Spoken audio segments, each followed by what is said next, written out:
Charity Gaming Guild proudly brings to you Charity Gaming Guild presents The Charity Gaming Guild presents the NatPun Podcast.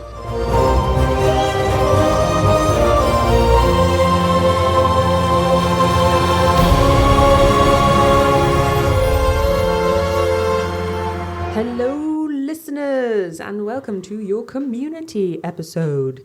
Today, we are going to talk about the recent 12-hour event, the World Anvil, aka Wanvil. Wanvil. Wow, wow, wow.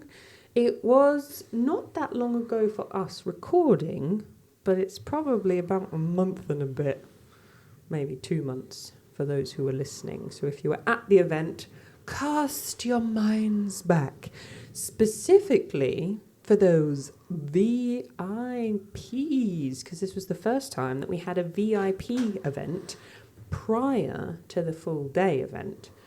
How did that go, guys? Because you all went. Was it fun? Was it entertaining? It was. Oh, I had pizza. Papa John. Yes. I was on pizza duty. Papa John. I think it was interesting. It was good, wasn't it? It was, Yeah. I think we learned a lot about how to make it work better next year. Yep. Okay. Like there was some periods of time where we were waiting for some people to arrive and some people weren't sure what time it started, and then that kind of, we had to kind of get people's pizza orders in a little bit more quickly than we would have liked to. And yeah, so it's changed how we're doing it next year, Okay. but for the better. So that was good. The presentation went well. The pizza was very nice. I enjoyed the pizza a lot, actually. How was your seal pizza? Yeah, it smelled a bit fishy. It was good. So what was the kind of agenda for the evening? What was the, because I didn't attend. So if I had attended, what would I have been experiencing? So first of all, turn up. Sadness, deep sadness is what you'd have been And experiencing. pizza. The intense eye contact from Andy just said pizza. so everyone arrived. Well, not everyone arrived. People arrived when they arrived, and they got given a premium foiled certificate, which was framed as well to protect the foiling. They were very pretty. They were very Very nice, well weren't made. they? They were very, very well made. Shout out to Toucan Crafts and more, Woo-woo. who made that for us. They got their lanyard as well, Yeah. which had their VIP status on the front and their VIP shard magic item on the back, Nice. which hardly anybody used on the day, but oh well. There was a bit of mooching, there was a bit of music, but not the Red Hot Chili Peppers because that kept getting skipped. Oh.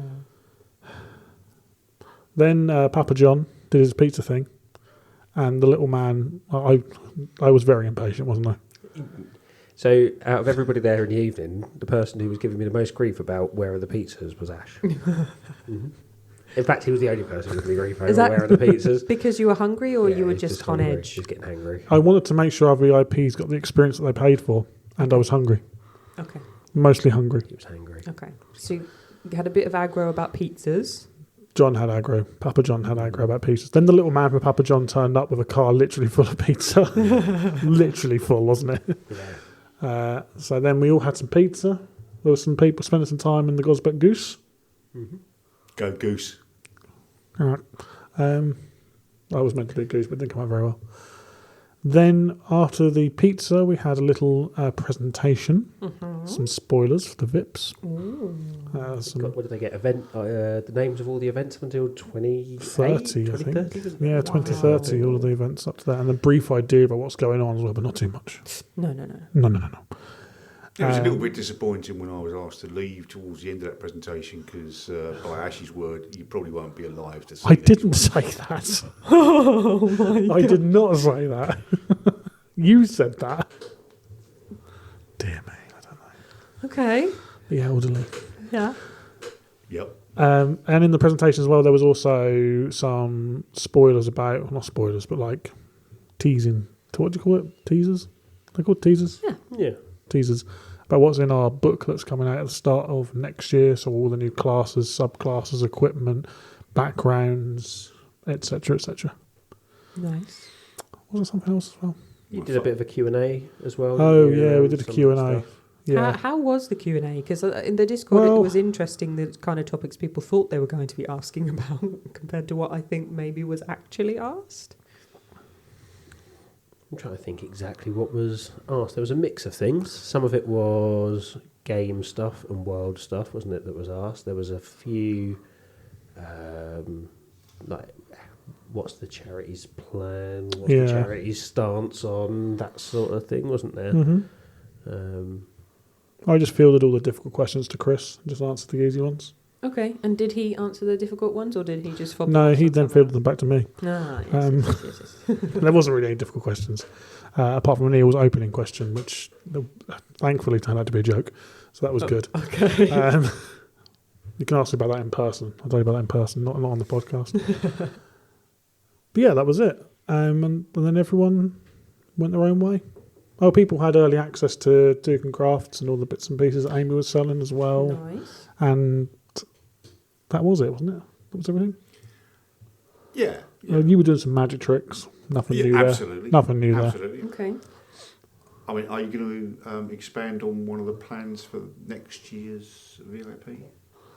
I can do. Ooh. Are we getting an exclusive? Oh my. 2026's 12-hour game is called Rise of the Ancients, which we all know nice. already. We know that. Mm-hmm. But at the VIP night, the night before, there will still be pizza from Papa John. Not It will- the same pizza as before, fresh No, pizza. fresh pizza. Yes, it just will. to It, clarify. it will arrive on time. Frozen it. That's It all. will arrive on time. Yeah. Just reheat Go it on. in the little I microwave. think that maybe we'll order a bit earlier. We can get people's orders in beforehand and advance tell them and that that the sort of pizza will be stuff. there at past whatever, and if you're not here, Ash will eat it. You may regret that. I mean, there are he will though. Wow, I've got no doubt about it. there are other pizza providers that we could perhaps. Well, you can't because then it would be Papa John anymore. You It'd can't have be- Papa John. Well, we could. Well, that's admin. We'll sort that later. There will also be, rather than a presentation, because I decided for some reason to go all the way up to 2030, so I've got nothing else to tell people anymore. Fair enough. So what we're doing instead is a prequel one-shot called. Oh, you've named it. Oh, I've named it. You've named I've it. named it. Exclusive. You're getting it here first, guys. The Ether Heart. The Ether Heart. Oh my. And I'm running it. Ooh. I'm DMing it. So- I've had enough this year. I've not played D&D anywhere near enough. I want to run more games next year. So I'm running at the Adventure Day and Elite Adventures and all that stuff. Okay. But also, I'm going to run the Ether Heart. And if we get more players than I can run a table for, Chris is going to have to run something. I was going to ask, how many VIPs did we have? Is at it the 8, event? I think? Yeah. Okay. So I could run a table for 8 players, no problem at all. Yeah, but if you had more, and there may well be more with the attraction Yep. of, I definitely think you'll get more this time then around. you probably are going to need a second DM Yeah, absolutely. and 2 tables. Yeah, we can run as many tables as we want. Well, absolutely. 17. If we sell enough VIP tickets for me to need 17 DMs for a prequel We will one-shot, find them. I will find them. We will be playing outside. We'll be playing on the roof. We'll Yeah. be playing in the car park. Can't play on the roof because we're having new solar panels installed next week Roof adjacent. Just floating midair by with the roof. batteries. But not double A's. Oh. It's them All weird right, little not the disc roof. ones. Or the field next door, but whatever. Yeah, we'll Nice. just get more DMs. I've got DMs. That's fine. It's not a problem. So VIP tickets for next zip. year not only get... Are we doing this for certificates again? Premium field certificate. Lanyards again? Lanyard. Papa John's Papa John. pizza They, sauce they get Papa John. and an exclusive one-shot. Prequel one-shot where the impact of that one-shot will affect the game the next day. And it's also designed to give more information for the players so they get more out of the game. They understand why they're doing things in more detail. Would you? One of the bits of feedback I think we had from somebody as part of the Q&A was about continuing characters throughout the year. Yeah, Would you expect VIPs to maybe play their characters for the big day on the night before? yeah, Nice. definitely, 100%. That's great as well because you can get a feel for your character. Yeah, absolutely, absolutely. Ooh, sign me up. I'll have one. Excellent. Tickets are available soon. Well, actually, by the time you listen to this, now. Yeah. It's the first tickets go on sale for our members at the AGM, and then we will release general sale shortly after that. Perfect. Sounds awesome. Andy and John are both DMing. They don't know it yet, but they are. Very nice. See? And talking of Andy and John DMing, because you were DMs for the Wanville. Yes. You were. So how was it for you guys getting prepped and ready for the day? Because this was a pre-written adventure that was given to you this time. So it was my first time doing a 12-hour. So as soon as Ash kind of sent through the adventure, I read it like straight away. I was like, cool, right, I know what I'm doing. Then didn't read it for weeks and weeks and weeks and weeks, and then was rereading it like a week before. The day before. Yeah, it was the day before. I think I sent you a question going, where does this happen? It was definitely different, I think, from anything I've run before because it was pre-written and the way it was written. So I'm colourblind and it was colour-coded, which really didn't help me. Like, I just found it really, really hard with the background. So I had to ask poor Ash. Send me a message going, can I have it without a background, please? And then, like, can I have this? Can I have that? So I ended up actually taking the document and cutting out all the stuff that was nothing to do with me. Yeah. So I had a much shorter one, like because it had the player stuff at the start as well, Yeah. like getting rid of everything I didn't need to run the adventure out of it. Then going through it and kind of going, I don't think that's going to take as long, adding stuff in. To be honest, most of the time I was determined to have painted miniatures. So I was printing and painting miniatures was where 90% of my prep went. Perhaps maybe a bit more should have got into reading the adventure. But, you know, good fun. What about you, Ando? Yeah, I followed a similar line. I mean, whenever I run one of Ash's pre-written ones, I read through it. I do make a few subtle changes. Changes? You sent me a message saying, can I bin off half your adventure and do what I want instead? So I will make some subtle changes to really kind of fit in with my presentation style. So, you know, some of the wording I will change. But predominantly it's because, as you know, I like to use my painted models, and the selection of monsters he's put in there I don't have. So I think, well, okay, well, what can I substitute that for? And then those that aren't painted, I will make sure they're painted. Yeah, I mean, I always enjoy running these games, partly because the big pressure of actually creating a story is taken away from me. So I'm shit at creating stories. Love running them, can't think of them. But yeah, it was pretty much creating the maps, putting those on because I always use the digital maps. So adding the animations and the sound effects to those. Thinking about what magic trick I want to sort of incorporate. Yeah. And talking of a magic trick, how many times did you practice the magic trick at the beginning of the event? Didn't need to. Before. This one's self-working. I don't need to practice it at all. So it happens. For the members who were at the event, you will remember the slight health and safety hazards that one occurred. Yeah. No, that wasn't the magic trick I used in the actual game. This was. Okay. The one I used in the game was something completely different.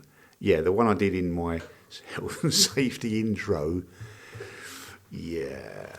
So Andy was giving a very wonderful health and safety intro on the stage at the front of all of the attendees, and he has a nifty little wrist device that he can make himself seem like a wizard, and he shoots his hand out and then a flame bursts out from his wrist, and he went to do it, but it didn't work. So then he turned it towards his face, and as it came towards his face, it then went off and he nearly burnt his face off.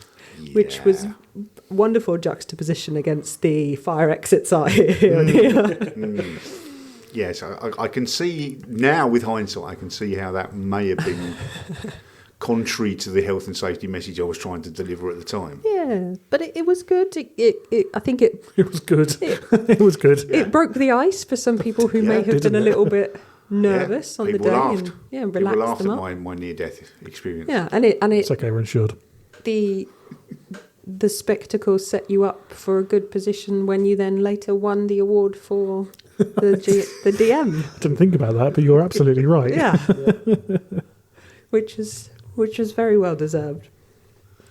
So, as part of the preparation, did you come across any particular challenges that you had to kind of overcome? And John, you've already mentioned the colour issue. Yeah, I had the colour issue. I had to reread a couple of bits a few times, and I think the only other part of it really was taking some, I suppose, of the little like generic descriptions and trying to work out from some of the descriptions you put in of like what do I need to take out of that? What do I need to keep? Because it's quite important around some of the characters and locations to describe them in the right way, so it's consistent with other games going on. And what do I need to add in to actually make it? Because everyone was in different areas. Yeah. So my guys were in the forest the whole time. So it's like, what do I need to add in to describe that sort of stuff? So, various different bits and pieces like that. But to be honest, mostly for me, it's time. Time prepping and reading and then going, like doing about like half an hour in an evening and then going, okay, the next night you sit there and go, right, I'm doing the next bit. Where was I again? Have I done that bit? I've done that bit. Yeah. Just time. How about you, Andy? Any challenges that you came up against getting ready? I think the only challenge, and with all due respect, Ash, the only challenge I had was that in the story... Don't start my counterbalance. I'm not my counterbalance. In the story, there was the bit where we had the map and we had the red circles highlighting where the world anvils were. And they were on the map in relation to all the major cities. And if you looked at where the red circle for near Nagoldia was, on the scale of it, it was probably a good 500 to 1,000 miles away. And yet in the story, you can see the lights of Nagoldia down below you. And I thought, no, that didn't quite work. So I kind of skipped over the map bit to try and so they didn't pick up on the fact that actually we were a lot further away from... I think you give your players a little bit too much credit because our table definitely didn't pick up on... None of us went, hang on a minute. The scale of this map introduces the idea that would be impossible. So, yeah, that's just you being a little bit too intelligent, I think, when it comes to maps. I had Chris lay on my table and I knew full well we would try and pick something up and trip me up. At least you could just throw me under the bus. Oh, absolutely. I'm sure you did. But no, I mean, I don't have problems running these games. I think Ash does an incredible job, and he makes. Thank you. He does make them very unusual. So the way that we had different tables running at different levels, and we could use this archinometer to bring people from one table to another to make use of their skills in a scenario that we were actually facing, and that's something I would never have dreamt up in a million years. But I thought it was fun. I thought it was so much fun. Just grab. Apart from when I'm twice when my poor table, who were the lower levels, were facing a very, very tricky opponent, and by the way, we need this person, and they just buggered off with one of my bloody players. Well, I was a player on the day, and from a player's perspective, the levels was an absolute nightmare because the player pack that I read said you needed a level 3, 4, 8, 10, 12 and 14.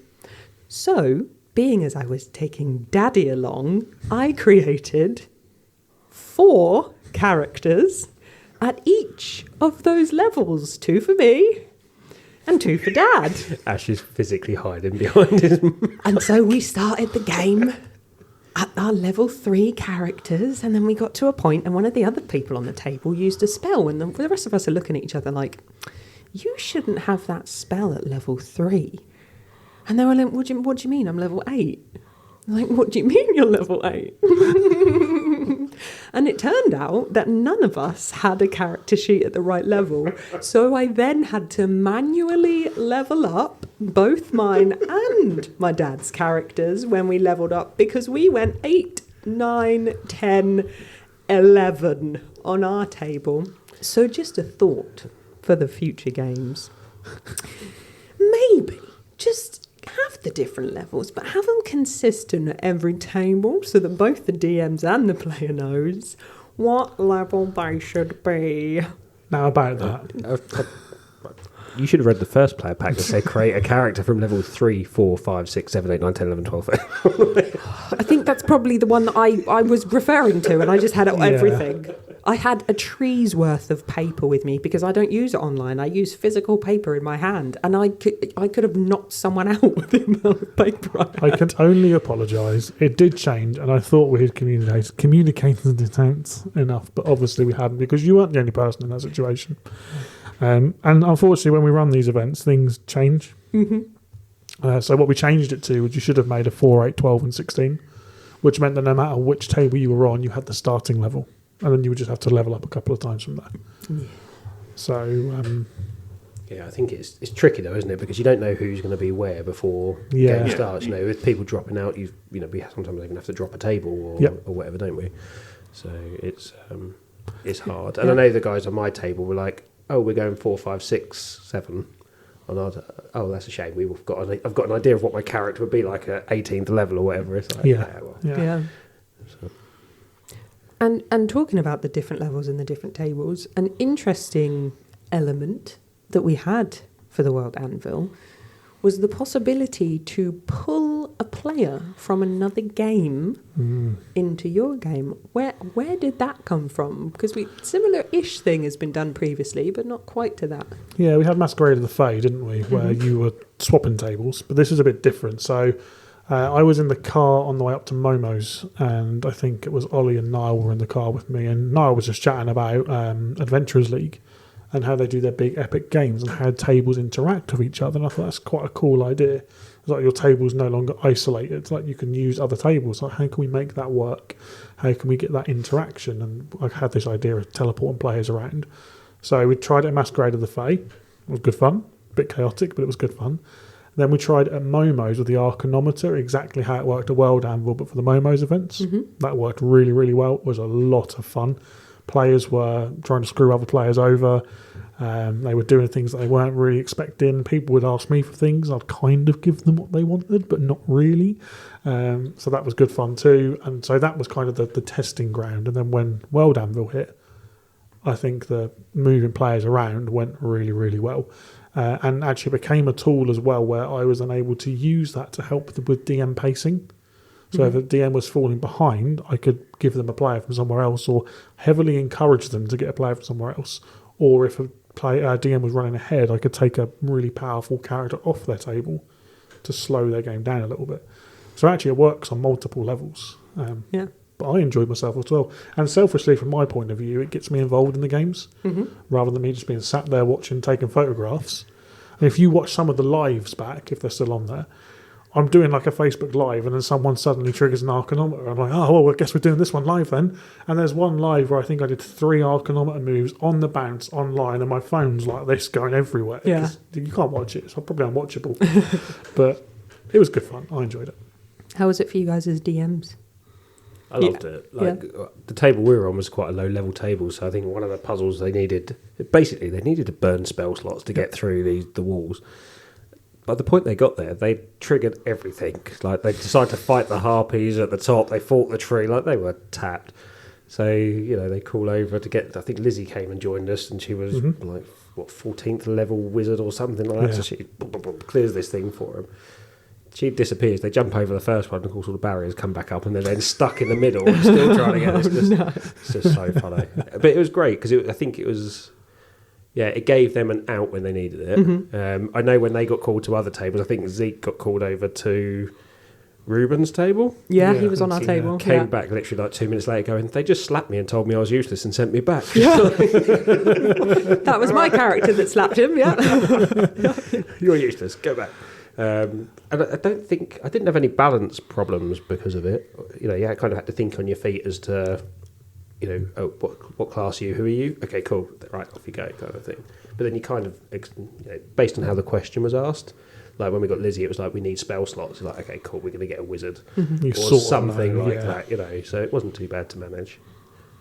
How about you, Andy? You already said it was a bit tricky because your players got pulled away, but did you enjoy it? It was tricky from, like the couple of occasions where one of my players pulled away. But it was still fun. Yeah. Because it kind of meant they had to adapt as a team in order to continue. But it also was helpful. I mean, I was dreading the last fight because, you had all these elementals. And between them, I think the 4 elementals had about 1,200 hit points. And my players were only going to be level 7 at that point. Yeah. And I was thinking, how are they going to do it? But by pulling in a level 20, all of a sudden it became a different story. Yeah. Becca came in on my table and it really helped. So I thought it was innovative and it was fun.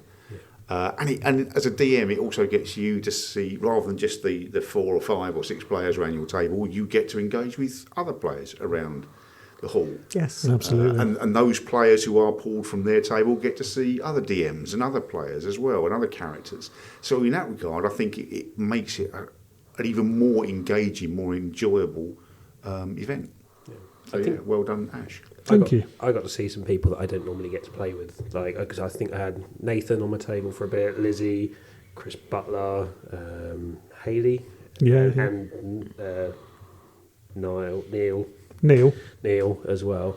And watching them just pop in, like Neil, before he'd help him, they all had to agree to owe him a favour. Like, he's not going to help him otherwise. But then it was the last fight, and he absolutely obliterated, or almost one-shotted a water elemental for him. So it was worth the call. But it's fun, I think, as a DM to suddenly get people on that you don't normally see. So. We had an interesting experience on our table because we pulled someone in. We were looking for someone to help put out a fire. And we had a water genasi who was brought over but couldn't actually do anything with water. So I think that was Zeke, and I slapped him and sent him back again. Did he give you the fire eggs, though? We got that was what was brilliant. As we came over, people would give us this full introduction of this is what I am, this is who I look like, and there's all this stuff. And then you go, right, can you do this? No. Okay, well, off you go then. And then when we got someone who came to our table, I think it was Chris Butler's character, he was grappling the boss enemy from another table when he arrived at ours. So we were dealing with 2 giant treants on fire that we're trying to put out, and then a boss fight comes in that none of us were prepared for. So we're trying to put out some treants, kill the boss at the same time. Did you send the boss as well? Yeah. Yeah, the boss came with him because they were grappling him. And then he disappeared but left the boss. So we're just trying to fight this boss. That's so funny. And he brought up these undead things, and we're just trying to put out a fire. All we need is water. That it was amazing. And it was interesting as well because it got introduced, but it didn't get used for a really, really long time on our table. It felt like ages, and I was like, I wonder if we're ever going to use it. And then it was just kind of mentioned. I was like, oh yes. So we had our little noise machine to make it go off. But it was such a cool thing because towards the end of the game, some tables had finished. So we were still going a little bit longer, and we brought people in, and they're like, we don't know what to do with this elemental. And I was like, oh yeah, that one you want to use ice, that one you want to use wind, that one. And so we're like, brilliant, we know how to get rid of this. And they were just obviously a much higher level than we were, and then they were just putting in damage. It's like, thank you very much and goodbye. It was an awesome idea. I loved it. I enjoyed it. Some of those players, or some other players, actually played for longer than 12 hours because they would do their game, and then they'd finish, and I was still sending them to other tables. Yeah. So they put in a real shift. Like Neil, I think, was one of them. I think you had Martin Malone at one point on your table. We had Lizzie came to us. Martin right at the end. No, we're Becca at the end. Yeah. You had Becca came from. Becca was the same level though. She came from mine, didn't she, to balance up the table earlier? Oh yeah. Yeah, I was still because we had our VIPs disappeared, didn't we? Yeah. Yeah, that's right. It was good fun. What's interesting as well, and you kind of mentioned already, Bertie, is sat there waiting for people to use the Arcanometer. And it just takes one table, and the second someone uses it once, as soon as that gets used, I know that from there on it's chaos. Yeah. And it was the same at Momo's. It took a little while for the guys to use it, and once it was used, it's just non-stop. Yeah, which is great. I loved it. And go ahead. I was just going to say it worked really well because as we were sort of walking around, everybody was about the same sort of place in the adventure as well. I don't know, there were sort of 1 or 2 rooms ahead, kind of in that first dungeon when people really started triggering it off, but it was close enough that no one knew too much. Yeah, absolutely. It was really good. That was something I was trying to keep an eye on, is where all of you were trying to keep people in roughly the same place, which you were. Yeah. So that was good too. So my question for you, Ash, though, is when we were calling you over and the guys were asking you for some random request, were you actively looking for things like, oh, he's grappling a monster, let's move No. them? Or is it just happened to be, you've got what's asked for, and whatever situation I goes would with you? nearly always make the decision whilst at the table of the people who are asking, so I couldn't make the decision based on where they were or what they were doing. But I would deliberately not try and pick someone who exactly was what the players wanted. Oh, nice. So it still gave us a bit of a challenge. That's cool. Okay. And then, given the fact that you were able to experience players from different tables, you had a bit more of a wider net to pick from, did you have a favourite PC from the day? That's hard for me. It's like picking a favourite child, isn't it? It is a little bit. So from my table, the problem is they're all good, aren't they? It's really hard. So Phil played technically he was a Herringon, but he was a rat folk death cleric. Right. Basically up from the Underdark tunnels to scout the world. That was kind of his thing, and he was funny, like really, really funny. Also had Zeke playing Dave. Yes. Who has a very long title that I can't remember, but essentially is upset when stuff's not exactly, to regs, which made for some great role play moments. But they're all great. And some of the visiting ones, Lizzie's Wizard was funny when she joined up. Chris's Warforged was great. It's really it's good to see it. I have to say, and I'm not saying this for arse licking or anything like that, but I had two VIPs on my table. So I had Carl and Josh from the James Anthony Foundation, and they never played D&D before. They were completely new to it. So I'd created their characters, I provided them models, I'd even created like a little crib sheet to help them get through the encounter phase. So this is what you should do at this level, and et cetera, et cetera.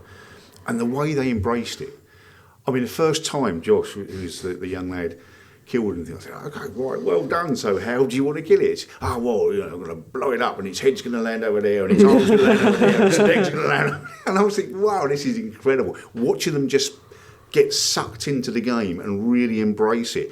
And originally they were going to leave about 1 o'clock, I think, but they were there until, 5-ish? 5, yeah. Because they were just enjoying it so much. And that was fantastic. To see them really sort of engage and get drawn into the story and their characters and yeah, I mean, Josh was bonfire, right? Something like that, bonfire. They loved it, and they gave some really great feedback about your game as well. How much they enjoyed it. Carl, who's the dad, he said to me, we just couldn't leave. Yeah. That we were having way too much fun, we just couldn't leave. They didn't want to leave when they did. They wanted to stay for the whole day. Obviously, we go through to like 9 o'clock at night with those games, and they live 2 hours away. Ooh, so yeah, bit of a trek. Yeah. That was such an incredible thing to actually have them there as well. Absolutely. It was so nice to be able to share the event with the people that the event is being run for. Yeah. So that was incredible. I was going to ask, it was going to be one of my next questions of how if we got any feedback from them and how they enjoyed it. And I think from that, it sounds like yes. They told me on the day, I mean, obviously it's all about giving them the money at the end of the year. And the amount of money that we awarded on the day was like an interim value. There's still the rest of December to go at that point. And they said even with that money that we gave them then, we have basically paid for a year of their charity to run. Yeah. So we paid for their charity's operation for an entire year. Yeah. Which is exactly the impact we want to have. We want to have that kind of high level, massive impact, not a drop in the ocean, but actually making a difference to these small charities. And I think it showed when you did that presentation, the look on their faces, it was just awe. Yeah. They were absolutely taken aback by how much we've done. And to think that we are doing that, playing games nuts, isn't that it? we bloody love. It's crazy. Incredible. Absolutely incredible. That's what I say to people all the time is we're raising money for charity, but we're having fun while we do it. Oh, God, yeah. Everyone's enjoying themselves. It's literally win-win. There is no lose for anybody at all. It's amazing. Because I tell them throughout the year kind of what their pot is sat at. So sort of every other month or so I'll send them an email to let them know. Most of them don't forget about us, but knowing they were coming to the event, I didn't tell them. Okay. Hadn't told them the total for a little while, so when they came, it was a genuine surprise. Nice. I think it jumped from like $6,000 at the last time I told them, up to what 9,000 and something at the event, and it's gone up even more since then. Yeah. Very, It's amazing, really. very Yeah. exciting. It was really good. And so having your favourite PCs or your favourite moments, I think, is maybe what I'm also interested to know, because they were very, even though the stories were the same on the tables, I think they were very different in the way that they were probably run and what happened. Do you have a favourite moment and also a favourite NPC that you can tell us about?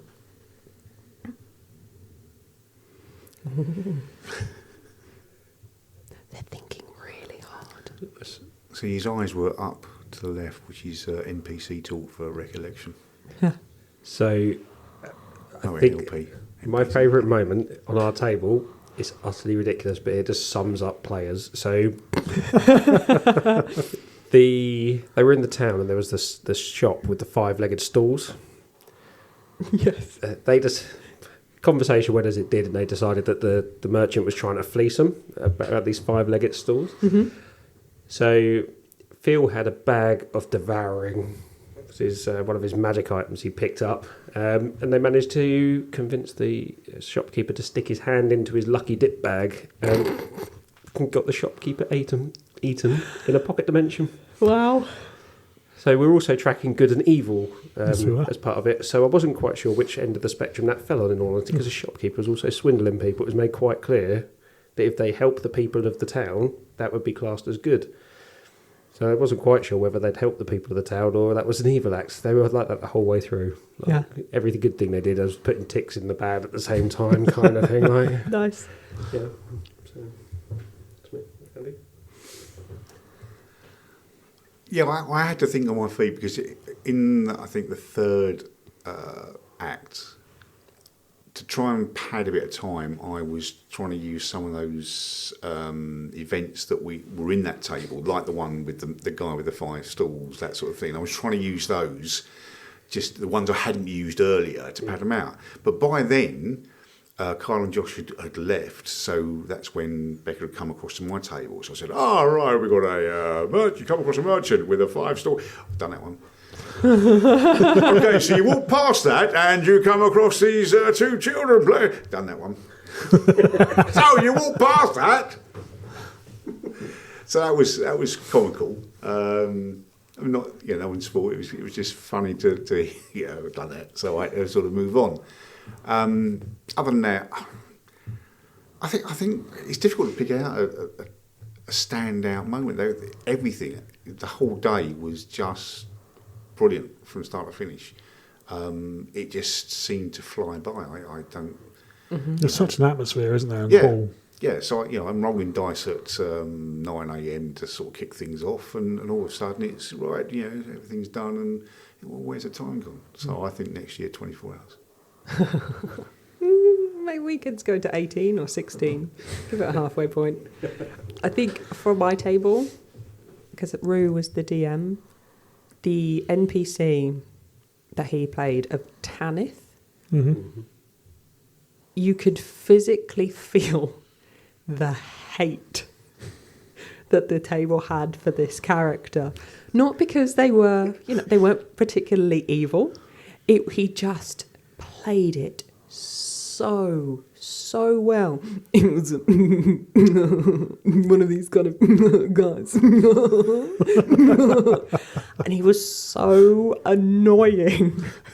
But it was so good. And I think we ended up getting him killed at the end by accident, air quotes. Because our table progressively seemed to get more evil as the game went on, which was interesting. We also had the bag of devouring, which I think we put an orc into to try and scare another orc, which was fun. But yeah, some of the NPCs in that game were, I think, some of the most fleshed out ones that we've come across, which was really fun. So what was it that triggered? Because there was someone, and it might have been Becca, but it was someone else on another table that she said something, and Rue had to suddenly get up and run round the hall. Oh, God. She got shifted to your table. Yeah, didn't so we had some magical items that you could get towards the beginning of the game. Or at the shop you could buy some stuff, and one of them was a bag of screaming stones, which if you got the stones out and chucked them, they just screamed. So what was happening is she came across to our table, she helped us out by giving us these stones that she charged with magic to help us get through one of the things. So we're like, here, have these stones to replace the ones that you're giving us. So when she went back onto her table or any other table and she chucked one, Rue was like, let me know. So he would get up and just run across the room screaming as one of the stones. It was amazing. So we just something, and then she'd be like, oh, by the way, he's like, sorry guys, I gotta go. And he just belted it across the room screaming. But with no context, I can understand how that would be very weird, but for us it was brilliant. It is weird, but I think in that situation you just kind of accept it. Yeah. No, yeah. Oh, right, something must have happened on that day. Was it a magic item? Oh, interesting. Oh, what was that? I'm trying to think when she actually used them. She came back to our table and she went, oh, Rue's given me these screaming stones. When I throw them, he'll run across the room screaming. And we're like, you what? She's like, look, watch. I don't think she actually used them on anything particularly important. She's still got some left over, and I think she was asking if she can carry them over to next year. I think, Nice. yeah, why not? Yeah, Yeah, fine. sure. Yeah. Just to see if Rue remembers, though. She's like, Rue, by the way. He's like, I don't, what do you want? You need to run around screaming? I'm sorry, why? I don't feel like he'd need a huge amount of encouragement to carry that over No, to he next wouldn't. year. No, he'd be well up for that. So, given the, well, world-changing impact of the day, what was the kind of outcome for your table? Because on my table, it felt like there wasn't really a choice towards the end of what you going to do. It's like you could or you couldn't, but you could or you couldn't, but then you could. How did your players deal with it? So we had a bit of that, but our barbarian was holding the hammer. So whilst the others were negotiating, she just went whack. Whacked the Wanville. Whacked the Wanville. Thingy died, the elf. Whatever his name, you've forgotten his name. Tanith, he died. The elemental thing, massive elemental rose up, and then there was quite a bit of discussion at the top of the hill as to how much they care about the city and whether this is just not their fight. Oh, There was wow. I genuinely thought it was going to be like, I said, it's okay. If you're going to walk away, we'll find something else to do for the next 3 hours. But, yeah, it's up to you. Oh, my But they goodness. ended up deciding to be heroes. Okay. So, yeah. Andy? Yeah, my guys from the outset were pretty good. So, fortunately for me, there was never any doubt as to what they wanted to achieve, and that was to save the world. Mm-hmm. And didn't take much encouragement to get them to strike the anvil with the god hammer. I think once they saw what happened afterwards, they were a little taken aback. But even then, the little bit of Callum and Becca being taken off with you to draw lines on maps and whatever. They came back, and you could see they went, "Oh, I don't want to say something," but they suggested they weren't allowed to. I told them they can tell the part of the table whatever they want to. Oh, they didn't say anything. Okay. So they, we talk about that a little bit. Yeah, I was going to Yeah. say to you, was it kind of how you thought it would go? Was It there was ever so an much option better. to not hit it? Oh, of course there was. There was an option to not hit it. Okay. But that's boring. If they hadn't hit it, then there'd be less cracks in the world. Okay. The map would have just changed. So they would still have had an impact, but through their omissions rather than their actions. Okay. But that was good fun taking people in. So I just used the goose in the end because it was pretty empty by that point. But originally the plan was to have a gazebo on the stage and have it lit with like fairy lights and stuff inside. Okay. But I just couldn't quite get it to work out time-wise and space-wise. I thought we might end up needing to use a stage for table and stuff like that. But we used the goose, took people in there, and everyone was given the same instruction. Put the pen on your world anvil location. Draw one continuous line that goes from your world anvil location to any of the 4 edges of the map. That was it. And so most people just did a straight line. Mm-hmm. Neil did a spiral. So he literally spiraled outwards. And I ended up laying all the maps out at the end of the event, didn't I? So you could all see what all the lines were.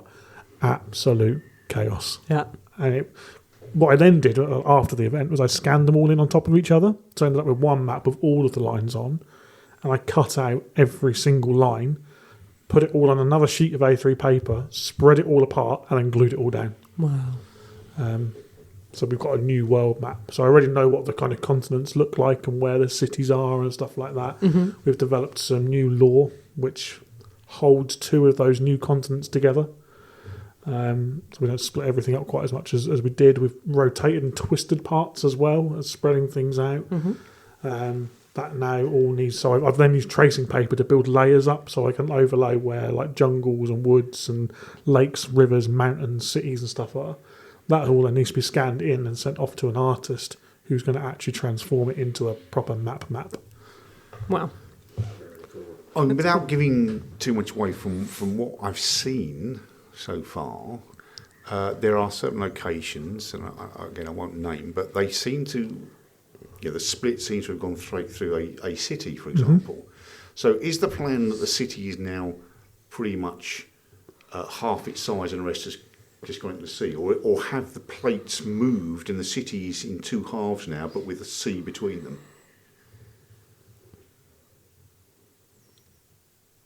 Both, dependent on the city and where it was originally and how things have moved. Okay. There's other wider implications, so that is a huge implication. But hell is hung off the bottom of the world by chains. So now those chains are moved. What's happened to hell? Nageldeer has become dangerously close to the edge of the map. What does that mean for them? That kind of leads me into what would be my next question. What are the far-reaching effects of the events that happened? Well, there's a few of them. The 2 locations that haven't actually moved are the planar portals. So the magical ley lines are still intact, so they're still there. But obviously because things have moved, those kind of hubs of central magical activity now are in different locations in kind of conjunction to where the ley lines run. So their effect on magic will be different. So places that are very magically charged, like the Astral Academy or Ravenborn, for example, they're going to be quite heavily affected. Politically, the world is in absolute ruins. So regions have literally fractured. So where Thalsari was the biggest single region of the world, that's now not the case anymore. It's fractured into about 12 pieces, and Thalsari's tiny. So what does Lady Oladan do with all the other stuff? And who's looking after all that stuff? And what about those continents where there isn't a city? There's nothing. What happens to them? The biggest one was Josh McGregor, who was on Ant's table on the day. He drew around the Sarahire Desert. No other line went through the Sarahire Desert. Wow. So that got moved out, and the desert is just now its own continent. So that means we're going to see an uprising of the Els Camus people in the Sarahire. They're going to become a much more prevalent part of the world because they're not challenged anymore. When you think about just campaigning in the world, and I know John on our Tuesday night game is going to have a huge impact, ocean travel now is so much more important because you can't really go anywhere without there being an ocean in the way. So you're going to have to get boats, you're going to have to sail. So that's going to become a much bigger part of games in the world.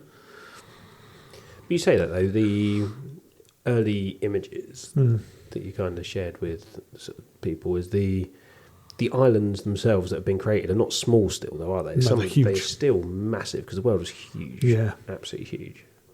Absolutely, yeah. So you could zoom in on one island and we could really go into detail on that island. Yeah. So you might find in future games we just pick an island and we use that game to populate that island and do stuff there. Nice. So we're going to get more granular detail in the world than we've ever had before. One of my favourite bits. Can I share a bit of lore? Of course. I'll share a bit of lore. It's out with a book. It's called The Mage's Overpass. So Dragonmount split into 2. The Archmagister was concerned about the other half of their region, so there's a whole story coming in the book about this. They basically made a magical bridge that bridges the 2 parts of the continent together. That's the first superstructure of the Allhavens, and it's made out of arcane energy. The problem is that bridge has to be continually sustained by magical energy. So the Archmagister has an agreement with Lord Astral from the Astral Academy, where Lord Astral seconds senior students to the Archmagister of Dragonmount to maintain this bridge as like a work placement kind of deal. And then they just get cycled out as... Quite unethical, you know. Very unethical. Wow. Very, very unethical. As part of that whole story, the Archmagister reached out to Grief Screen and Ravenborn, who just flat refused to help because he thinks magic's getting out of control. When they made the bridge, Zaphon appeared and interrupted. Oh. And this is all in the book that's coming out. Oh. Yeah, that's all in the book. Get it, guys. Get it, guys. That's just one part. It's the biggest part of the lore that I've written in the new book, but yeah. And I guess for us, the biggest question is going to be how and when might this impact the Nat Pun podcast? So in the book as well, there's a little bit that talks about long-running campaigns, and basically it says be patient. Be patient with your DM and let things play out how they need to play out naturally rather than forcing your DM to effectively fracture the world. But a time will come in the podcast where you three will feel the world break. Ooh, wow. That's pretty exciting. And I know when that will be as well. Goodness me. Okay.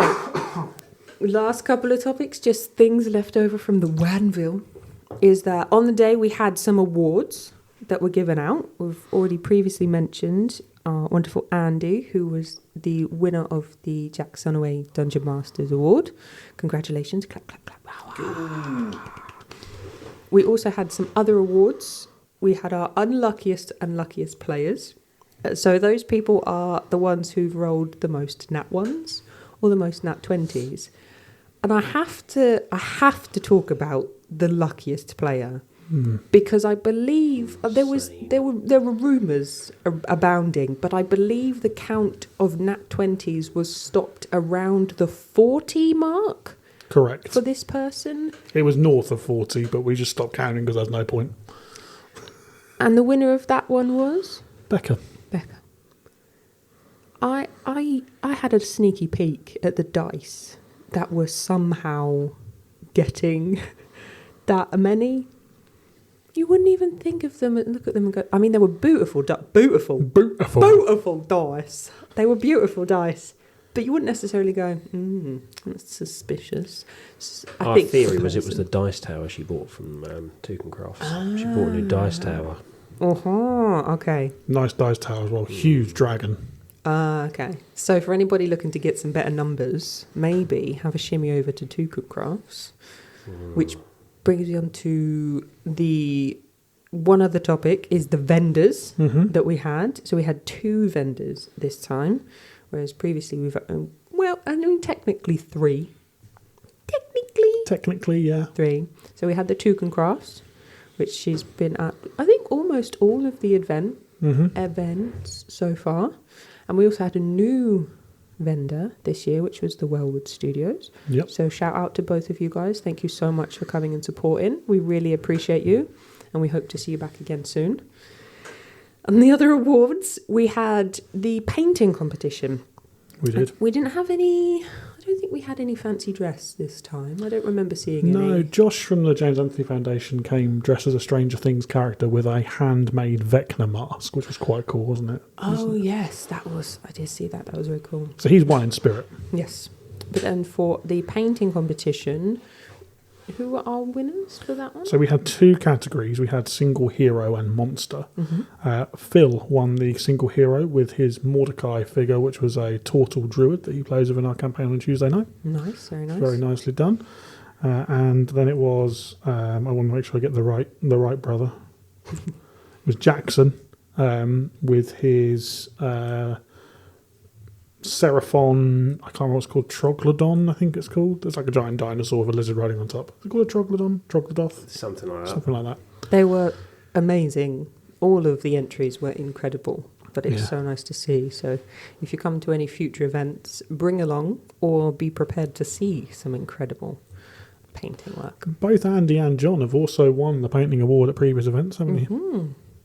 And there was an additional gift that was offered up for the painting competition, and there was a little part of me in the back of my head that was like, Andy offered up do you not remember this?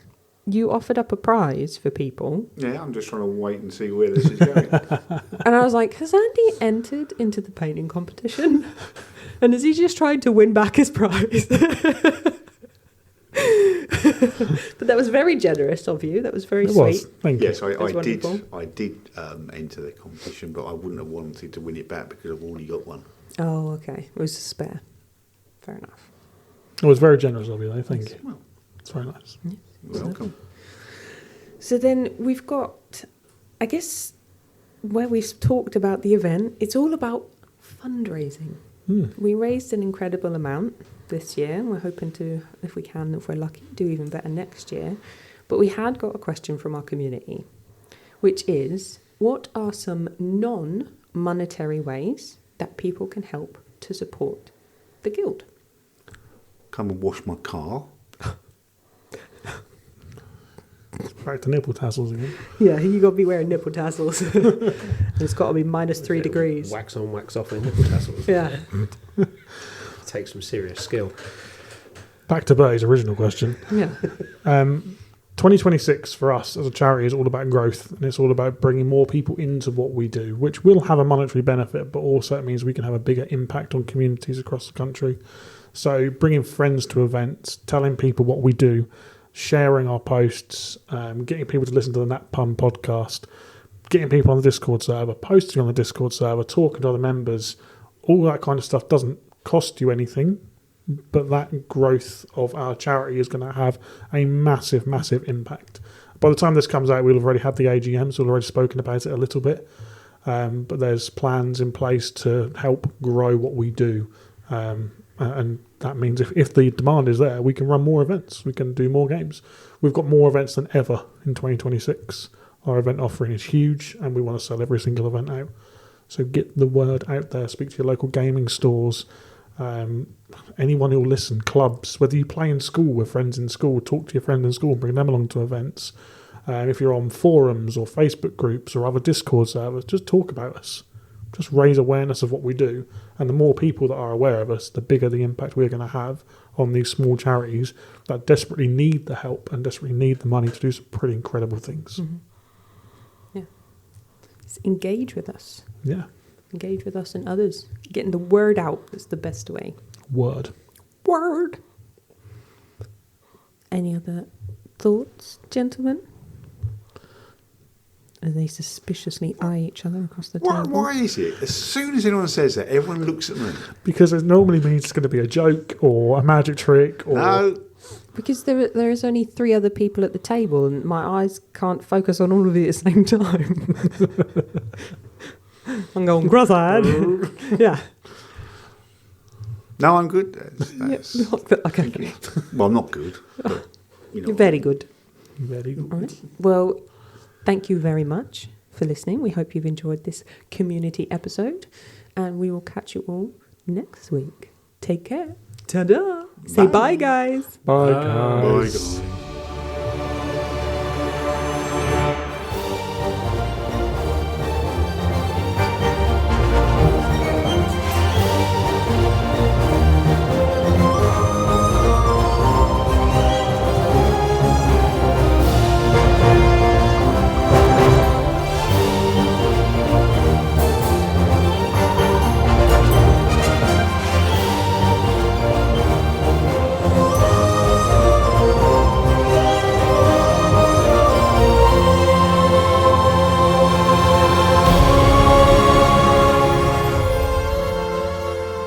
Just a shout out to our Ruby members: Josh, Alberta, Paul C, Dave, Rock, Claire, Laura, and Jason. Our Sapphire members, Gary and Kylie, and Emerald member, Stuart. Diamond Geezers, we've got the amazing Andy, the bad Bertie, Jolly John, Naughty Neil, Zany Zeke, Chuckling Chris. What are you laughing for? Marvellous Martin. Stop laughing and interrupting my segments. Dashing Dave, and also Ash.